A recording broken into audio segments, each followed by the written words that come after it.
kata-kata dan juga lambang hukum.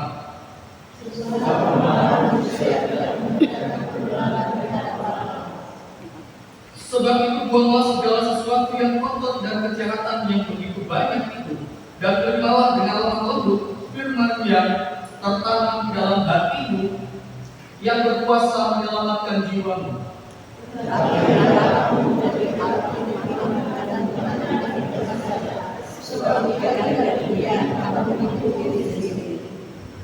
Sebab jika seorang hanya mendengar firman saja dan tidak melakukan, ia adalah seumpama seorang yang sedang mengamat-amati lukanya yang sebenarnya di depan cermin.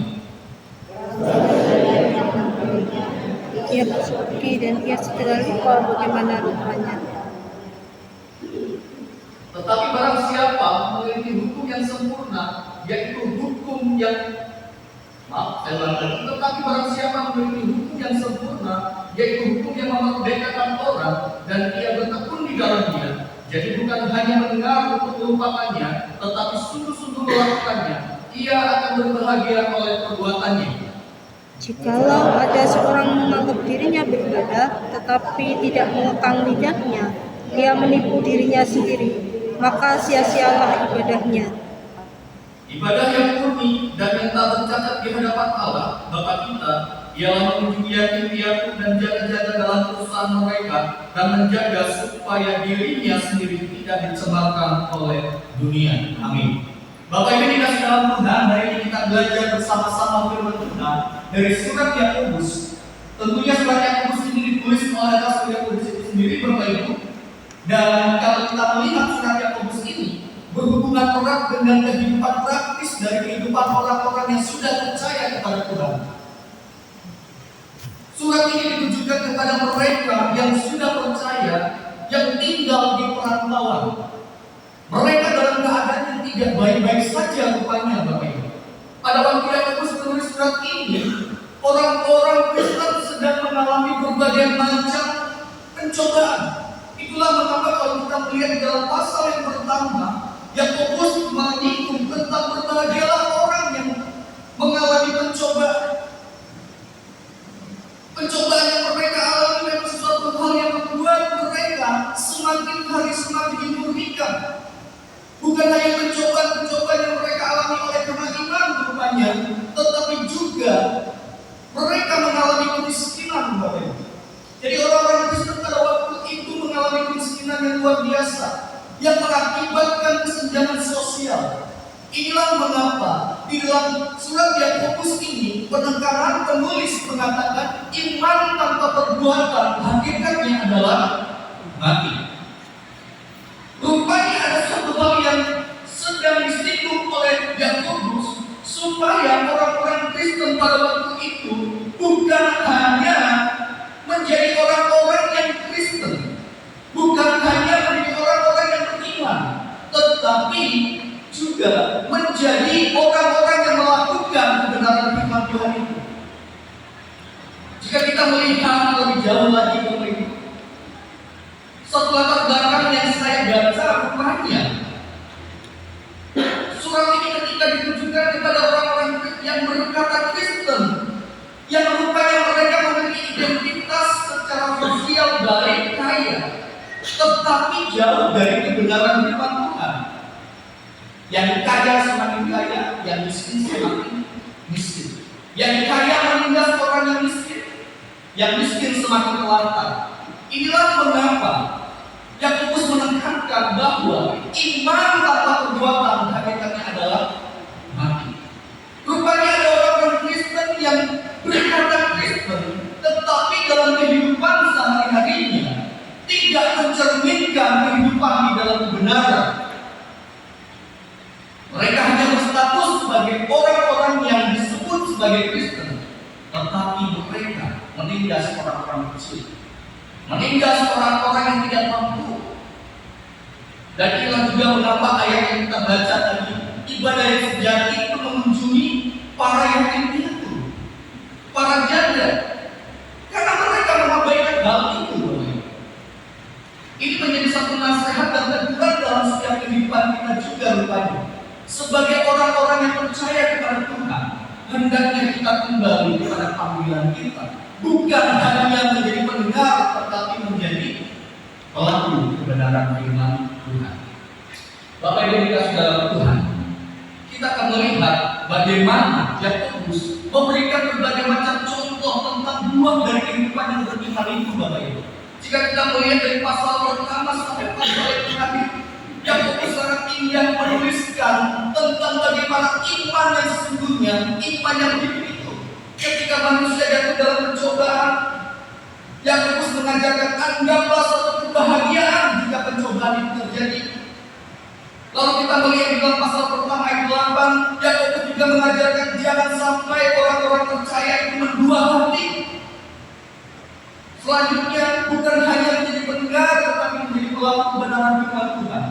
Ketika kita melihat sampai pasal yang terakhir, begitu luar biasanya, Yakobus memberikan contoh-contoh praktis dari kehidupan orang-orang yang beriman. Yang menjadi pertanyaan sekarang dalam hidup saya dan Bapak Ibu, sudahkah saya dan Bapak Ibu menjadi orang yang beriman sungguh-sungguh?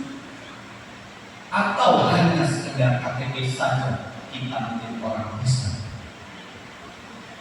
Dari contoh-contoh yang Yakobus utarakan Bapak Ibu yang dikasih dalam Tuhan, ia menekankan bahwa setiap orang yang mengaku beriman pasti menghasilkan buah. Jika tidak demikian, Yakobus menggambarkan, menyamakan orang-orang yang percaya kepada Tuhan tetapi tidak melakukannya. Apa bedanya dengan iblis? Coba kita lihat di dalam pasal yang 2 ayat 19. Ini adalah teguran yang sungguh keras yang diutarakan oleh Yakobus. Yakobus pasal 2 ayat yang ke-19. Kita baca bersama-sama. 1, 2, 3. Engkau percaya bahwa hanya ada satu Allah saja, itu baik, tapi setan-setan juga percaya hal itu, dan mereka durhaka. Rupanya Bapak Ibu yang dikasih dalam Tuhan, Yakobus ingin dalam kehidupan orang-orang percaya, iman itu bukan hanya sampai pada doktrinal, tetapi doktrinal yang dihidupkan dalam kehidupan sehari-hari. Sebab jika tidak demikian, apa bedanya dengan siapa Bapak Ibu? Saya. Banyak orang-orang Kristen yang tidak melakukan kebenaran firman Tuhan, yang hanya identitasnya sebagai orang Kristen, tetapi mengabaikan kebenaran. Yakobus menjelaskan dengan tegas apa bedanya dengan surga. Jadi kalau kita tidak mau menjadi makhluk yang dikatakan dalam Yakobus ini, mari kita melakukan kebenaran firman Tuhan. Tapi Bapak Ibu pernah mendengar ujian merenungkan firman siang dan malam, pepegang bintang dan melupakan. Oh enggak ya Bapak Ibu. Apa namanya? Melakukan. Tetapi seringkali kehidupan kita sebagai orang-orang percaya melakukan kebenaran firman Tuhan atau melupakan. Apalagi ketika firman Tuhan yang kita dengar adalah firman Tuhan yang menyinggung dosa, yang menyinggung ketidakbenaran hidup saya. Tuhan berarti saya lakukan. Lebih baik saya dilupakan. Bapak Ibu kita sudah Tuhan, mari kita lihat perhatikan bersama-sama hal ini. Salah satu tanda kehidupan orang Kristen yang memiliki iman yang hidup, ia bukan hanya puas pada saat mendengar firman Tuhan, tetapi juga memiliki kesukaan untuk melakukan kebenaran firman Tuhan. Apakah Bapak Ibu memiliki kesukaan melakukan kebenaran firman Tuhan hari ini? Bukan hanya mendengar tentang berkat-berkat dari firman Tuhan, bukan hanya mendengar tentang janji Tuhan, Tuhan menyertai-mu, Tuhan memberkati-mu, tetapi ketika ada firman Tuhan yang menyinggung dosa kita, jangan membunuh, jangan berzina, jangan bersaksi dusta, aku itu berat. Lebih baik saya dengar hal yang ringan saja tentang berkat, tentang janji Tuhan, itu menghibur. Tapi kalau tentang hal yang keras, jangan dulu. Tapi hari ini kita diingatkan oleh Tuhan. Ketika kita belajar tidak sampai kita menang, tetapi juga harus melakukan. Sekarang bagaimana sikap kita sebagai orang percaya sehingga kita dapat melakukan kebenaran firman Tuhan dengan bahagia? Yang pertama, Bapak Ibu, menerima firman itu dengan lemah lembut. Kita baca bersama-sama 1, 2, 3.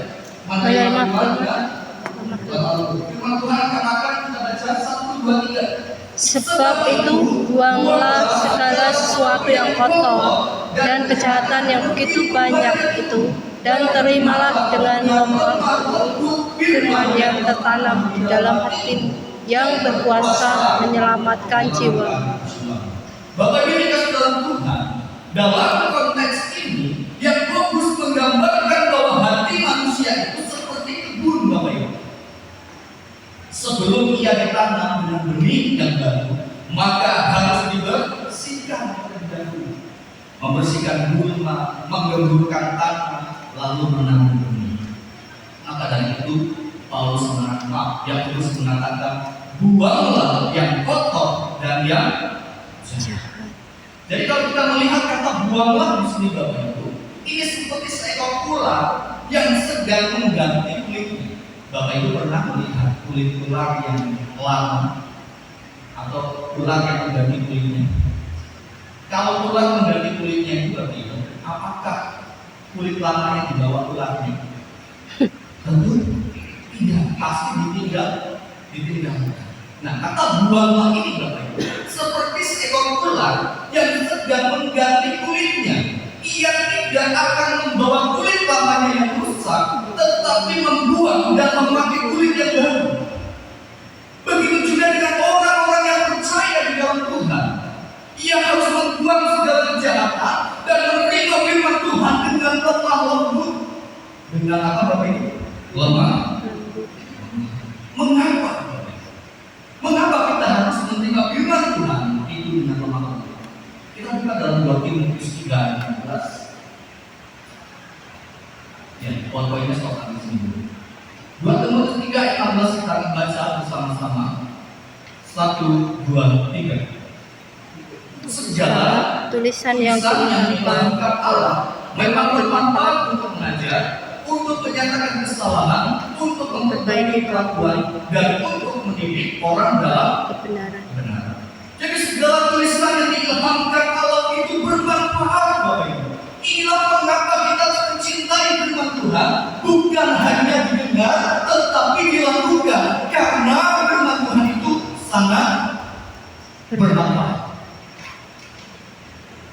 Firman Tuhan itu bermanfaat untuk mengajar, menyatakan kesalahan, memperbaiki kelakuan, mendidik orang dalam kebenaran. Jadi biarkan firman Tuhan itu mengkoreksi hidup kita. Ketika firman Tuhan dibicarakan, bahkan dosa kita terkoreksi, jangan tersinggung.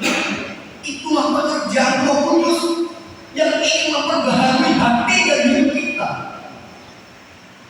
Firman Tuhan itu adalah benih yang hendak ditanam dalam hidup kita. Mari kita terima dengan lemah lembut, bukan dengan kesombongan, bukan dengan keangkuhan, tetapi dengan kerendahan hati. Lemah lembut di sini juga berbicara tentang kerendahan hati, sikap tunduk dan kerelaan dibentuk. Firman Tuhan itu bukan sekedar informasi. Firman Tuhan adalah benih kehidupan. Jangan datang kepada firman Tuhan hanya mencari pembenaran diri. Tidak sedikit orang-orang Kristen datang ke gereja mencari firman Tuhan untuk membenarkan diri, membenarkan dosa-dosa diri. Ya kan, benarkan saya. Ya kan, benarkan saya. Seharusnya. Dan firman Tuhan katakan, firman Tuhan beritakan, kita siap untuk dikoreksi. Apakah saya orang berdosa? Pasti saya dan Bapak Ibu adalah orang berdosa.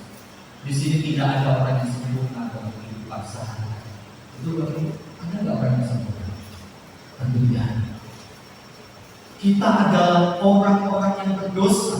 Inilah mengapa Yesus harus hadir di dalam dunia ini untuk membawa kita orang-orang yang berdosa yang tidak sempurna. Kembali lagi kepada firman Tuhan ini. Mari kita jujur.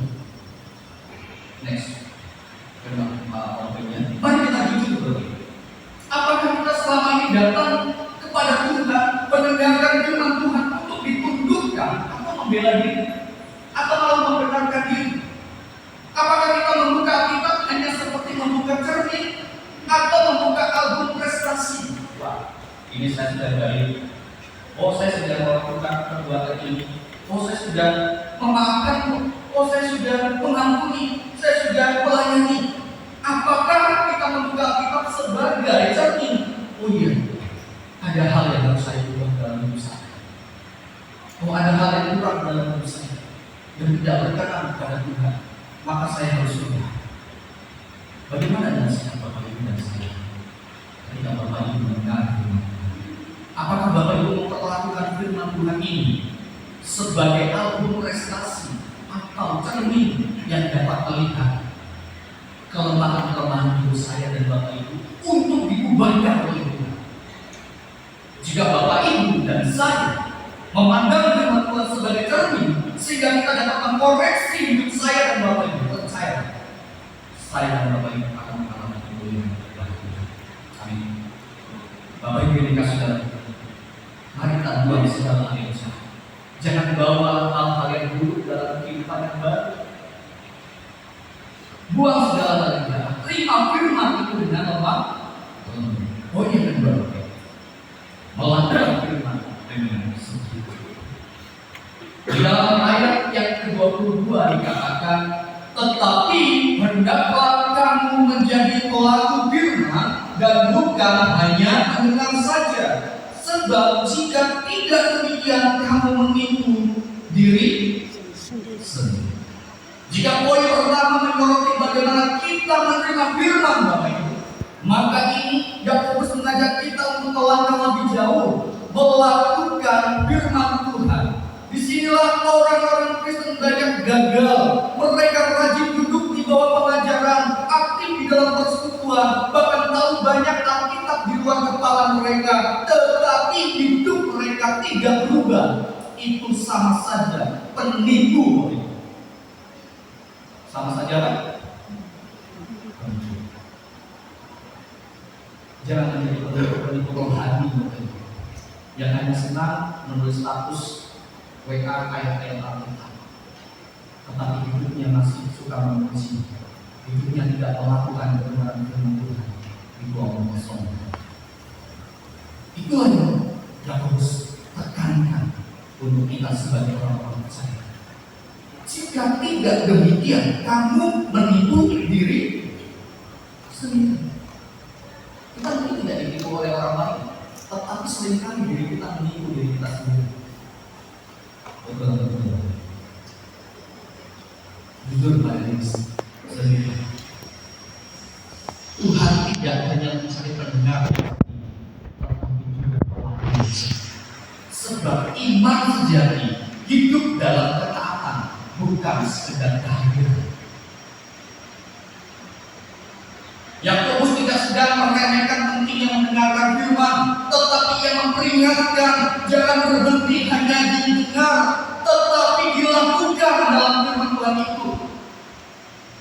Betapa tragisnya ketika orang-orang Kristen hanya berhenti pada mendengar firman Tuhan, tetapi tidak melakukannya. Kita pikir kita sedang bertumbuh, padahal kita hanya makin menumpuk pengetahuan tanpa ketaatan. Kita hanya makin menghakimi tanpa kita melakukan kebenaran Tuhan. Kita hanya melihat dunia ini melalui apa? Melalui menurut saya benar, bukan menurut firman Tuhan benar. Kebanyakan dari kehidupan manusia di zaman sekarang, apalagi zaman modern, standar mereka bukan lagi Alkitab, tetapi apa? TikTok, Instagram, kalau Instagram sudah buat status, TikTok sudah menulis kata-kata yang indah, Alkitab itu seakan-akan nomor 3 atau nomor 4. Yang nomor pertama itu TikTok atau Instagram. Betul anak-anak? Seberapa banyak kita terjerumus dalam pengaruh hikmat dunia, tidak kembali kepada apa yang kita katakan dalam diri saya dan Bapak. Mari pada saat ini kita sebagai orang-orang percaya, standar kita adalah firman Tuhan. Standar kita apa? Jika firman Tuhan berkata A, maka kita harus lakukan A. Dia katakan iya, tidak katakan tidak. Jadi jangan pilih-pilih Bapak Ibu. Jangan pilih-pilih firman. Lakukan semuanya dengan setia. semua di dalam kehidupan kita harus melakukan dengan setia. Bukan hanya firman-firman yang dapat kita lakukan, bukan hanya firman-firman yang sudah didengar, tetapi firman-firman juga yang menegur setiap hidup saya dan Bapak Ibu. Di zaman sekarang Bapak Ibu, kita hidup di tengah budaya yang semakin selektif terhadap kebenaran. Orang tidak lagi menolak firman secara terang-terang, tetapi apa? Mereka mulai memilah-milah firman. Firman yang menyenangkan hati diterima, firman yang menyenangkan hati diterima, memberkati disukai, tentang mengharapkan dibagikan, tetapi ketika firman yang menegur dosa seringkali diabaikan. Kita seringkali mengabaikan. Untuklah orang yang mengandalkan manusia. Namun kita suka diberkatilah orang yang mengandalkan. Betul. Kita lebih senangnya ketika Tuhan berkata, aku menyertai engkau senantiasa sampai pada akhir zaman. Tetapi ketika Tuhan berkata, aku membenci dosa-dosa. Kita lebih suka milih mana? Menyertai kepada membenci dosa. Tuhan, saya masih senang dengan dosa-dosa saya. Yang penting Tuhan sertai saya, yang penting Tuhan berkati usaha saya, pekerjaan saya, nanti dulu saya berbuat. Ya kalau Tuhan masih kasih waktu dalam hidup saya. Mari pada saat ini kita keluar dari penyakit zaman ini.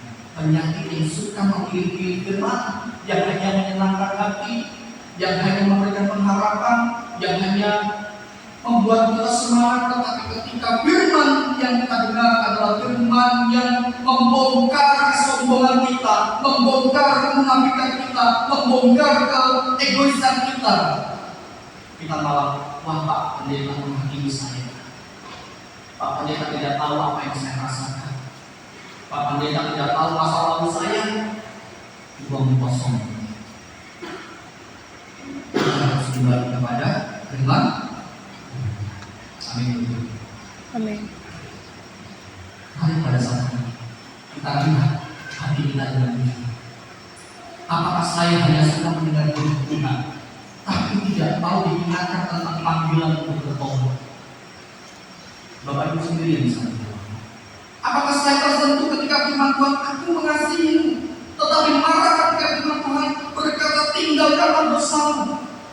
Apakah saya hanya masih mau firman Tuhan yang cocok dengan jalan hidup saya, tetapi menolak firman yang merubah hidup saya? Ingatlah Bapak Ibu, firman yang menyelamatkan, firman yang mengubahkan, firman yang memperbaharui setiap hidup saya dan Bapak Ibu adalah firman yang dilakukan. Firman yang diadakan katakan, ayo lakukan firman. Katakan, Ayo lakukan firman Tuhan. Bapak Ibu dikasih dalam Tuhan. Mari kita datang kepada Tuhan, bukan untuk mencari kebenaran diri, tetapi untuk mencari perubahan hidup, pembaruan hidup, hidup yang semakin diperbaharui. Jangan hanya buka Alkitab untuk mencari ayat-ayat yang menguatkan, tapi izinkan juga firman Tuhan itu menghancurkan kebiasaan lama kita yang tidak menyenangkan hati Tuhan, membongkar kedagingan kita dan membentuk hidup kita menjadi serupa dengan Kristus. Itulah panggilan kita untuk merenungkan firman Tuhan. Merenungkan firman, siang dan malam, beberapa tentang dan melakukan. Jangan sampai firman nyanyian itu atau pujian itu dinyanyikan di gereja, tetapi kita keluar menjadi manusia bersama-sama. Bapak Ibu dikasih dalam Tuhan. Hal yang ketiga, hal yang terakhir. Milikilah kesalehan yang apa Bapak Ibu? Murni. Jika kita melihat di dalam kitab Yakobus ini Bapak Ibu, di dalam ayat yang 26 sampai 27, sebuah paragraf yang sepertinya berbeda dari atas, tetapi ini adalah hal yang Yakobus berikan sebagai contoh. Ketika engkau sudah mendengar firman Tuhan, ketika engkau melakukan firman Tuhan, ini contohnya. Coba kita baca bersama-sama. 1, 2, 3. Jika ada seorang membuat dirinya beribadah, tetapi tidak mengekang lidahnya, ia menipu dirinya sendiri, maka sia-sialah ibadahnya. Ibadah yang murni dan yang cacat menghadap Allah, yang mengunjungi yatim piatu dan janda-janda dalam supaya dirinya sendiri diselamatkan oleh dunia. Yang pertama, kesalahan murni dilihat dari orang-orang yang mampu mengekang lidahnya. Lidah adalah bagian yang penting. Oleh karena itulah Yakobus dalam pasal yang ketiga, satu pasal sendiri Yakobus berbicara tentang lidah. Karena apa Bapak? Lidah adalah bagian. Kalau Bapak Ibu ke dokter untuk cek kesehatan, bagian apa yang dicek? Lidah ya. Untuk ngecek apakah ini sakit apa, tipes biasanya kelihatan dari lidah.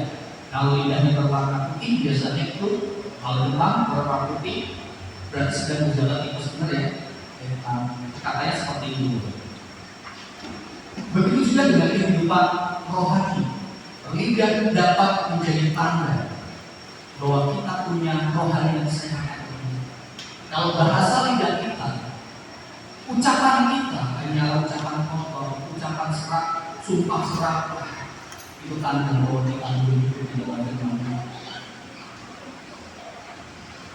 Kita masih sakit, coba kita buka dalam Markus 15 ayat 18. Markus 15 ayat 18.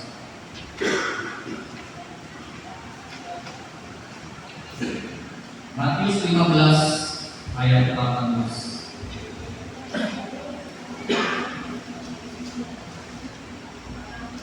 Kita baca bersama-sama.